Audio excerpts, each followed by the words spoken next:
Hey, good afternoon, how everybody. Hope you're doing well. And this is the JFDI show where we take stories of inspiration from humans that go from zero to implementation without hesitation. And I came across this gentleman that we have today, Andrei Rosu, who has run 7 marathons on 7 continents. He's done a million other things probably since then. And I was intrigued because, as most of you know, I ran my first marathon last year after never doing anything in the running space. So this is why I was fascinated. But he's got a wonderful story to tell. And first, I just want to welcome you. Thank you for joining me today. Thank you for inviting me, and congratulations for that first marathon. I think, the first one is the hardest. Afterwards, it's just a multiple of miles. It's not that complicated. Exactly. And I think as long as you keep changing your scenery, it keeps it interesting. Yeah, as yeah. long as you don't do the same thing. All right. So I'm going to start off, and I don't want to embarrass you, but I read that you were a pop star at some stage of your life. Is that true?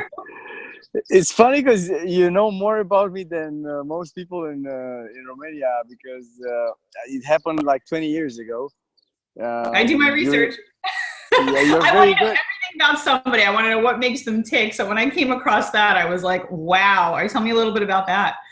You're better than the CIA then, if you found out all that. All right.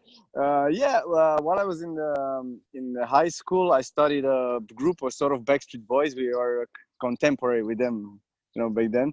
Yeah, they were just starting. And it was a successful boys band here in Romania.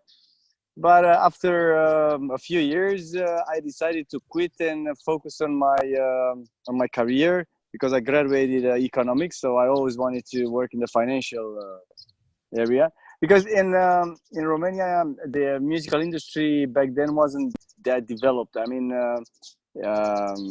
I knew it wouldn't be sustainable, as a lifestyle. So I decided to focus on my banking careers, and for the following 16 years, I've been working there. Yeah.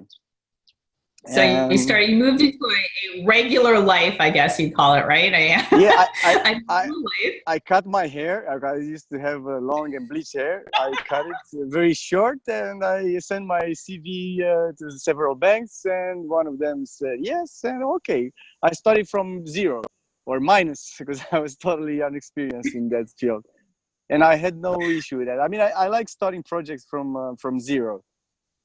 I can very much relate. And then Yeah. when did you get the idea to start running? Because I think you're very much like me. You probably had an idea one day and just said, yeah, why the heck don't we do the biggest one possible? I mean, where did the light bulb go off that you wanted to start running? Mm-hmm.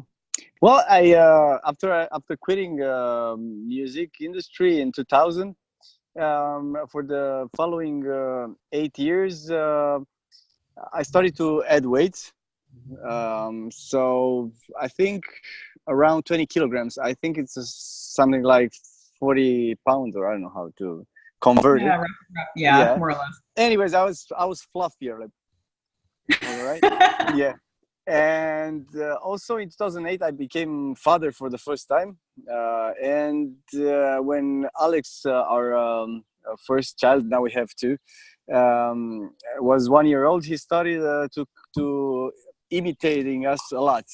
And as I was watching a lot of TV, spending all evenings with a remote in my hand and drinking beer, one day he just climbed the sofa. He took my phone. He thought it was a remote control, and he started to zip there, or how you call it, zap the channels. Yeah. And he was very proud. He was looking at myself, asking for approval. Wow, you're. My first reaction was to laugh, but after a while, I realized that he would become like me, and so probably in 20 years from that moment, we could have been overweight and arguing over some chips and Coke. And complaining about how we are, and putting the blame on corporations, on governments, on the financial crisis from 2008, and so on and so forth. So I realized that I could never be a real role model for him unless I change.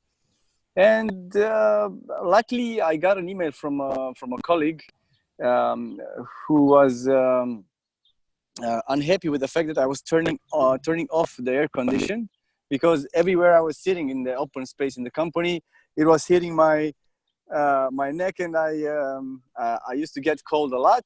So whenever they were not paying any attention, I used to turn off the air condition. And of course, everybody was sweating, but I was feeling okay. And she sent me an email with a link towards the North Pole Marathon. And yeah, she saw that if I went to that marathon, probably there were actually two options. One option would have been to become a fan of cold temperature, and second, to die there. So either way, probably the result could have been good for my colleague, and it seems interesting. I started to search from some photos, and I discovered a photo from 2009 North Pole Marathon with a guy with a big beard, and it was totally frozen. The face, the mouth, everything, but he was smiling, was very happy. Yes, I've seen those photos. Yeah, yeah. And it was it wasn't the kind of photo that when you look at, you say, yeah, I want to go there. You start thinking, well, should I go there? Shouldn't I go there? But I realized that knowing myself, because I'm a lazy person, so I thought, if I choose a marathon near my house, I would probably skip the training, press a lot of snooze in the morning, and probably not so many things would change in my life. So I decided to write to the organizer. This is an Irish company organizing both North Pole Marathon and Antarctic Ice Marathon and Ultra, and asked them how much it was. And they sent me something like 12,000 euros, around $12,000 anyways. And it was kind of shock for me, because I was an employee, I wasn't a millionaire. So I said, okay, I should give up this dream, because of course I should have added to that amount the transport, insurance, equipment, and everything. So but I thought, let's start searching for some sponsorship. Maybe the companies would love to sponsor me. And I was imagining that after sending 2 or 3 emails to some companies who usually advertise in extreme sports, they would probably give me the money like that. And I was asking myself, what would happen if 2 companies will reply at the same time? Or what should I do? Of course, it wasn't the case. So I bought a database with all the Romanian companies, and I sent emails probably to all the companies in Romania. And after 3 agonizing weeks with no replies, they started to say, yes, okay, I'll give you 500, I'll give you 1,000, and finally I succeeded to get the amounts. This is how I found out that back then in 2010, Gmail had 500 emails per day. I didn't know about it. Yeah, I learned that lesson in moto too. It's a terrible, terrible lesson to have to learn, and then to sit there with that period where you're in probation, right? Yeah, because back then I don't remember I don't think there were any mailing like MailChimp or GetResponse, something like this that you could use. So I was just using mail merge with Gmail with an Excel file, and that was it. But anyways, to make the story short, I succeeded to get to the North Pole. I succeeded to finish my first marathon there, although it was a mixture of running and walking and crawling. But the question after running in minus 40 degrees was, okay, what's next? Because there is a big risk to get back to the couch, So I thought, well, I should get advantage of this momentum and keep on running. And I found out from those runners who came to the North Pole that there is a circuit called 7 marathons on 7 continents. Some of them were already had finished that. Some of them were about to do it, and said, "Okay, let's try it. Why not?" And I've chosen on. I decided to run on each continent the hardest races, in Sahara, in Antarctica, Everest Marathon. And a few months after that, when I got to Antarctica, in order to run the Antarctic Ice Marathon, the next day after this marathon, the organizers told us that if we are interested in the 100K ultra, we could run it. But I wasn't prepared for an ultra, and I could barely walk after running 6 hours there in the cold. But they told me something that I found out to be very interesting. They told us that it's free. If you want to, we you want to torture yourself, right? It's free. How nice that you don't have to pay for it. Yeah.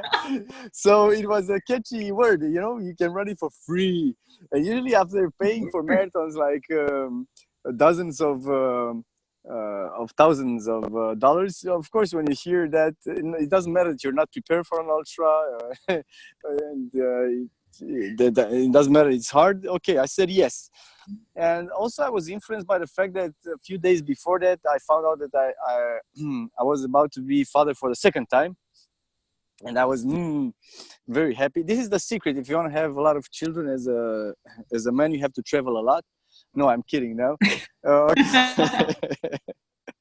All right. So the next day after the marathon, here I was, myself and another 3 other runners out of 40. So we are only 4 people who decided to run the ultra. And I told myself, 100K actually is 4 times 25. And 25 is not something that I didn't do, So I said, okay, let's try it. And the cutoff time was, so the time limit was 24 hours, I think. So it was, I started to run as I used to do in the marathons, but after 40K, my muscles just didn't respond anymore. And I started to walk and then again to run. And then I started to have hallucinations. They are usually caused by brain hypoxia, or how we call it when you lack of oxygen. What was the temperature at that period of time? What was the temperature? Well, it was a little bit warmer than the North Pole. So it was around, in Celsius, we had between -25 and -35. I think Fahrenheit should be, I don't know, minus. It's pretty freaking cold. Okay. Yeah. Yeah, like summer days in Canada. Yeah. No, just kidding. No, freezing. And but I don't think the cold was the issue, because I was used to this idea of running in the cold temperature, and the equipment was quite okay. But I was totally alone, because after the first 10 minutes, you don't see anyone for the 24 hours run. And I started to have hallucinations, and also I started to talk to myself just to beat the boredom. And sometimes it was weird, because I could hear the answers. I was asking myself something and I could hear the answers. But after running that ultra, I was asking myself if anyone in the world already ran both marathons and ultras on each continent. And I wrote to Guinness Book and World of Records and Guinness Book of Records, and I asked them if there is such a record, and said no one did that before, but if I'm interested in running on each continent ultras and marathons, they could set this record. So for the next 12 months, I decided to run also ultras whenever I was about to go to a continent to run a marathon. I also was searching for ultra. It was pretty heavy, because I was working, and I still do. I was and currently I'm still am married with children, so it was just a matter of waking up very early, like from 5 to 7, to train. In the weekends, every other week I was so every 2 weeks I was skipping the Friday evening. So I was training all night, because Fridays nights are amazingly accurate simulations of what happened in an ultra. Because what happens in ultras, most of the people who abandon during the night from 1 a.m. to 3 a.m.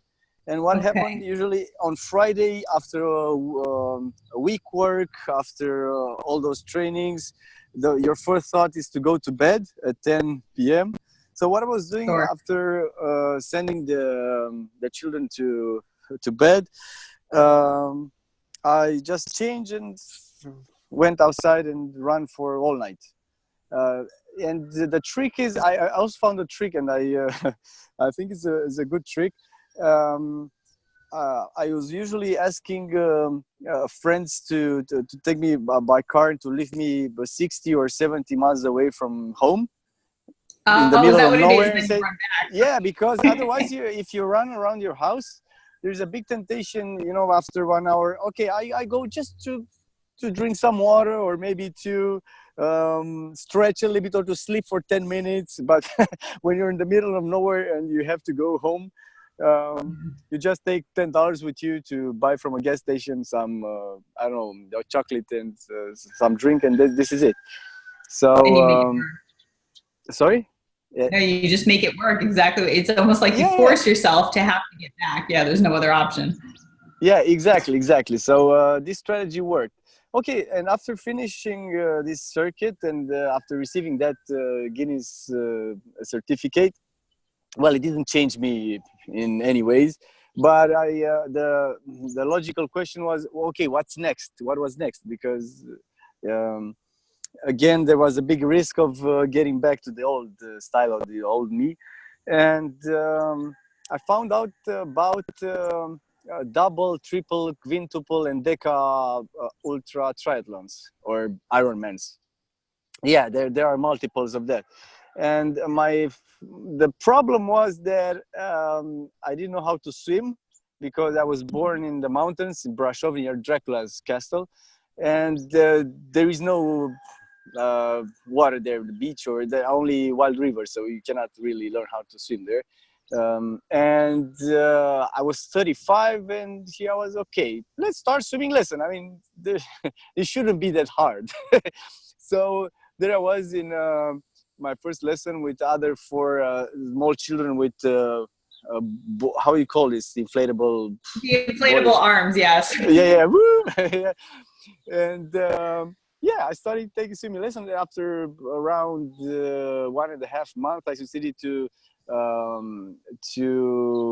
swim my first 25 meters without any floating devices. So it was very, very nice. The feeling was very good. And 1 year after that, I also restarted to pedal, because I had never had a bike when I was a kid. So I think when I was 9 years old. 2 major components of an Ironman that you had never done before, including one where you could potentially drown, right? If you didn't know I mean, a bike is a bike, right? But swimming is a whole different thing. I mean, that's enormously courageous to take that step when you never did it before at 35 years old. It's true that the bike is a bike, but the problem was that when I was a kid, the bikes were somehow different, without step-in shoes and things like this. Yes. Yeah, and my first experience with the step-in shoes was that I forgot that my feet were clipped in there. So when I stopped at the lights, of course I fell. So yeah. But that was it. Well, training for double, because I started to train for double. I publicly announced that this was my next objective. So well, just explain to us what's a double Ironman. Is it how many is it? Yeah. Okay, so Break it down. an Ironman, not the movie. The triathlon is Yeah. a three sport discipline. You have 3.8 kilometers of. Sorry for using kilometers, but I'm not used with the miles. Fine. Yeah. All right. 3.8 kilometers of swimming. Then you have to pedal 180 kilometers, and then to run a marathon. And there's a time limit for that. And the double Ironman. Actually, they are not no longer. They are not called double Ironman any longer because the franchise issue. But they are called double ultra triathlon. So you have to swim 7.6 kilometers, pedal 360 kilometers, and run a double marathon. And you have a time limit of 36 hours. So no sleep for that. Yeah. No The big deal at hardest all. Yeah. Easy. the hardest part actually I think is spending a lot of time on the bike, because even for the people who are watching us now, if they ever tried pedaling for 1 or 2 hours, I'm sure they felt a lot of, but I don't know, a pain in the, it's hurting everything, the It soul, of hurts course, it's everything. hurting your soul, yeah. And spending in a double ultra trail on 15 or 16 hours on the bike, it's hard. And but a strategy I used to be, I try to borrow from my some know-how from my parenting skills. And you were using for babies, there is a special zinc cream that you can apply. You usually apply it Yeah. on shaft skin for the babies. I use that, and I finish very silky. Yeah. So So you can use that's that. the secret. So would you say that that's the most challenging race that you've done to date, or what was really the No, no, toughest no. That from? was the beginning. That was the beginning of ultra experience. After okay, there were some ultra running. The longest was that Antarctic ice ultra 100K. But after that double Ironman, that double was in 2012 in Tampa, Florida. Um, and afterwards in November 2012, no, 13 I think, yeah, I went to Mexico for in Monterrey for a triple, and then in Virginia for a quintuple in 2014, a continual quintuple, so 5 Ironmans in a row. 2 days the bike was hard because it kept on raining, so it was cold. And And yeah, rainy and bike and this what oh my how many hours do they allow you for that? they allow you 5 days and a half. And yeah, and I got second on that event, and the winner didn't sleep at all. Frank Fumich from US. Hi, Frank. He didn't sleep at all for 4 nights. Imagine that. No sleep. No, I can't. I Yeah. actually can't quite imagine that. That's Uh, incredible. Well, so and this is I quintuple? That's a quintuple Ironman, quintuple. you said? Yeah. Oh my, And I didn't know then that in 2000, existed. yeah, and there is also Deca that I went to in 2016 in Switzerland.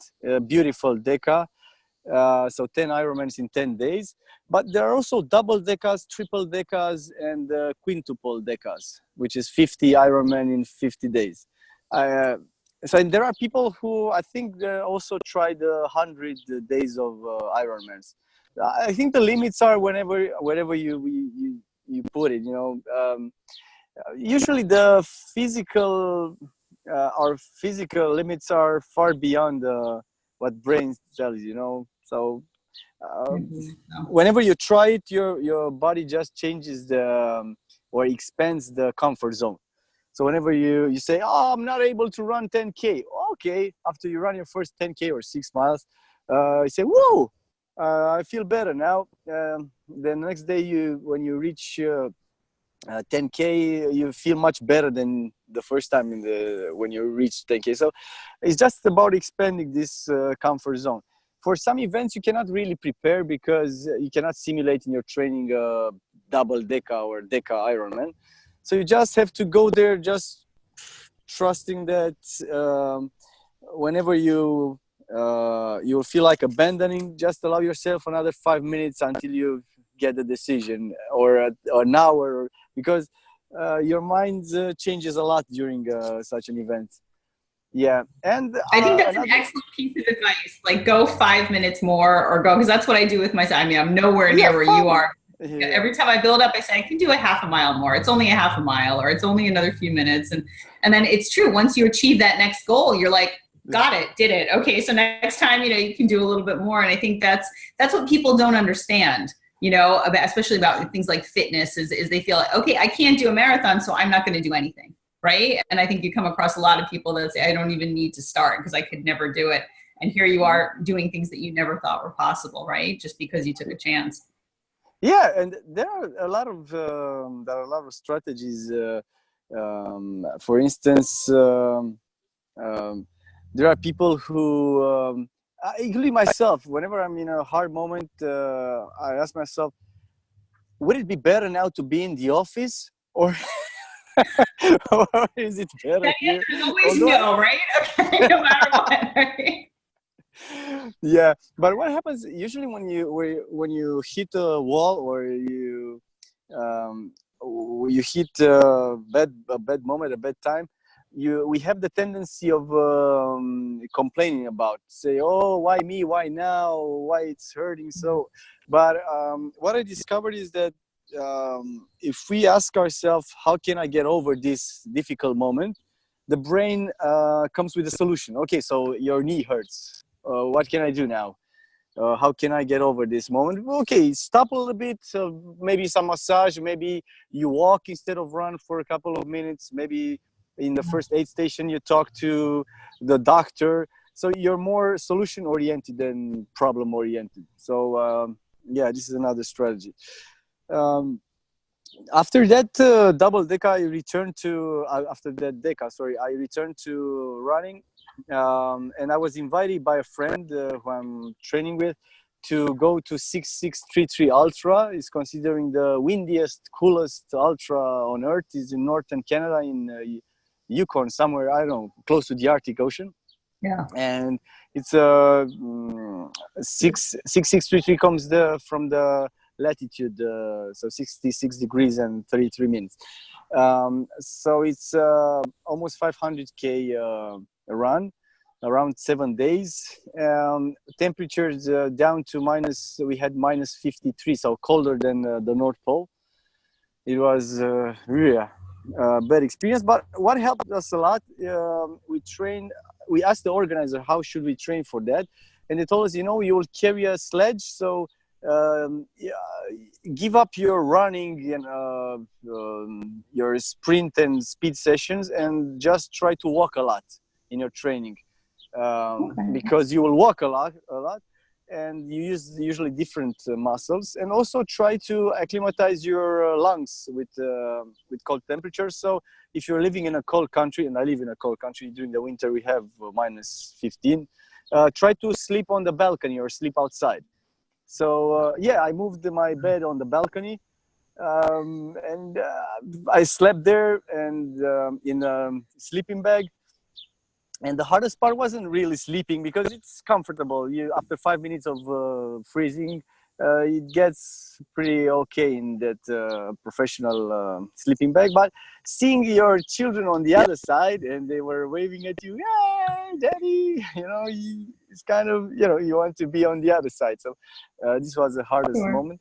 But it really helped us, because, for instance, in 2016 when we went there, also some guys from Zimbabwe came there, and they abandoned after 4 hours. Maybe they also slept on the balcony, but it didn't help them too much. Very different temperatures. Yeah, exactly.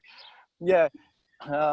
So I think the funny thing was that when I asked the organizers, how should we train for that event, they were astonished, because they told us, you're the first person in the history of the race, 15 years, who asked us how should we train.